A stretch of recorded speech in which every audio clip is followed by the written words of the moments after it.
Yeah, good morning to you. You're watching Fox and Friends First on this Wednesday morning. I'm Heather Childers. And I'm Rob Schmidt. Thanks so much for starting your day with us. And while you were sleeping, the Senate blocks a proposal to repeal and replace Obamacare as President Trump takes his message back to the people at a rally in Ohio.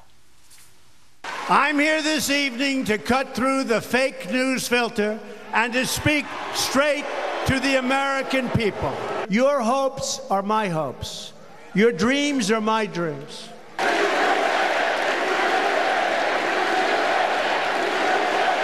Your future is what I'm fighting for each and every day. But his main focus, turning up the pressure on Congress to get a deal done on health care. Griff Jenkins is live for us in Washington, D.C. with the Senate showdown. Good morning.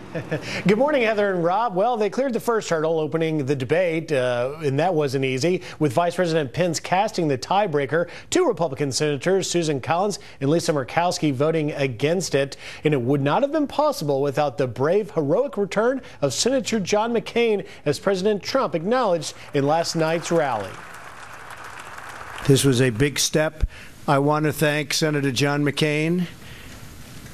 Very brave man. He made a tough trip to get here and vote. So we want to thank Senator McCain and all of the Republicans. We passed it without one Democrat vote. The president of the White House, sorry, not the rally, my bad, but actually now the hard work starts. Actually passing a bill now that dismantles Obamacare and replaces it forever is proving far more difficult. As you mentioned, the Senate blocking last night 57 to 43, a amendment favored by Majority Leader Mitch McConnell. Was wide-ranging and included language from Senator Ted Cruz that let insurers sell cut-rate policies and added $100 billion to help states compensate for Medicaid cuts, as Democrats continue to uniformly oppose the effort. And it was Senator McCain who perhaps rising to the occasion, suggesting maybe it's time to reach across the aisle. Let's return to regular order. We've been spinning our wheels on too many important issues because we keep trying to find a way to win without help from across the aisle. All right, so what happens next? Stick with me. We are headed for a series of amendments being offered by senators over the next few days. Senator McConnell saying he hopes to have it wrapped by the end of the week. One proposal that seems to be gaining steam in favor is called the skinny repeal. It does a few things that most Republicans want: killing the individual mandate and scrapping several Obamacare taxes like the medical device tax.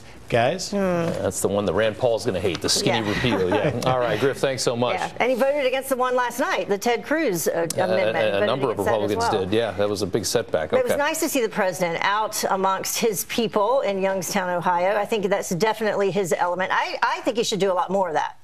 It works for him, absolutely. I mean, and he was actually, this was a county that was actually won by Hillary Clinton where he went. So he's trying to shore up that big swing state vote. I think he's already thinking ahead to 2020, and he's trying to get that support for health care. But let's listen to one of our pundits, Charles Hurt, who's very often on Special Report. He's going to talk about what he thinks about Trump last night. You could see it as sort of being corny or something like that, but that's where he is at his best. It's where people love him the most. It's where he's funny and he's very effective. And it's that's the Donald Trump that can get things done here, as long as he sticks to that and doesn't sort of veer off. So anyway, there you have that. It certainly is true. This is the populist message that I think a lot of people believe won him this election. When he gets out there and he talks and he doesn't have a teleprompter and he speaks from the heart. How many politicians do you know that just say anything to get elected? I love the woman behind him that had the bedazzled Donald Trump shirt in the background there. I love that. I want to know where she got her, if she made it herself.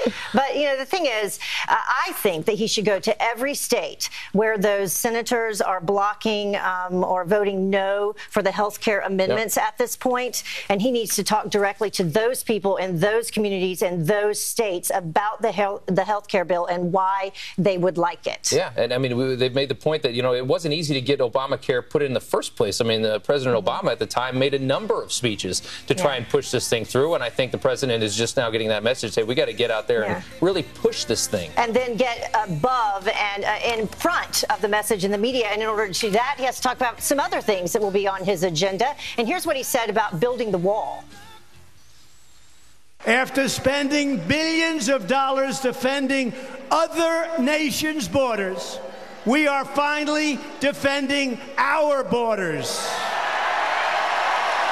Don't even think about it. We will build the wall. Don't even think about it. I watch the media as they say, well, he just had some fun during the campaign on the wall. That wasn't fun, folks. We're building that wall, and walls do work, and we're going to have great people come into our country, but we're not going to put ourselves through the problems that we've had for so many years. Yeah. And that's what he needs to do more of. You know, he needs to lead the message like he did during the campaign. I mean, every time he had a stop, there was a different topic that the media was all over the next day, and he hasn't done that. So, you know, talk a little bit more about the agenda moving it ahead. And he really does bridge that gap between, you know, I mean, we live here in Manhattan. We have this whole idea about, you know, this country and how this world works, and you start to see that you don't have any idea. Most of the media doesn't have any idea what real people are going through, and we're so consumed by, you know, issues in politics, but it doesn't affect, you know, the average person that's out there.